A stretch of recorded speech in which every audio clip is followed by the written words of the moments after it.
મોન્સૂનમાં જૂનાગઢના પબ્લિકની કોઈ ફેવરિટ જગ્યા હોય તો એ છે જટાશંકર. સો હેલો ફ્રેન્ડ્સ, મારું નામ છે હેમાલી, હું રહું છું જૂનાગઢમાં. સન્ડે હતો, હું લેટ ઉઠી અને પછી અમે નક્કી કર્યું કે આપણે જઈશું ભવનાથ. સૌથી પહેલાં તો અમે પહોંચ્યા હતા દામોદર કુંડ, પણ ત્યાં જઈને અમારું થઈ ગયું પોપટ, કેમ કે અમે વિચાર્યું હતું કે ઉપરથી મસ્ત પાણી આવતું હશે, એટલા ટાઈમથી વરસાદ આવે છે, પણ ત્યાં ઉપરથી તો કોઈ પાણી આવતું નહોતું. કુંડમાં પાણી હતું પણ ઉપર જે ધોધ પડતો હોય ને એ નહોતું આવતું પાણી. એટલે પછી અમે ઉપર ત્યાં રાધા દામોદર મંદિરે દર્શન કરવા માટે ગયા. ત્યાં રેવતી કુંડના દર્શન કર્યા. ત્યાં સરસ પવન આવતો હતો. અમે ત્યાં થોડી વાર બેઠા. મંદિરે બેસીને જે શાંતિ મળે એ બીજે ક્યાંય ના મળે.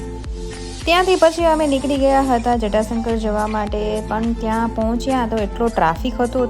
ત્યાં અંદર જતાં જ પહેલાં જે ઝરણું આવે છે ત્યાં બી થોડું થોડું પાણી આવતું હતું. હજુ એટલું બધું પાણી ન હતું, પણ છપછપિયા થાય એટલું પાણી હતું. ટ્રાફિકને લીધે પછી અમે ત્યાંથી નીકળી ગયા હતા. તો તમને આ વ્લોગ કેવો લાગ્યો મને કમેન્ટ કરીને કહેજો. બાય.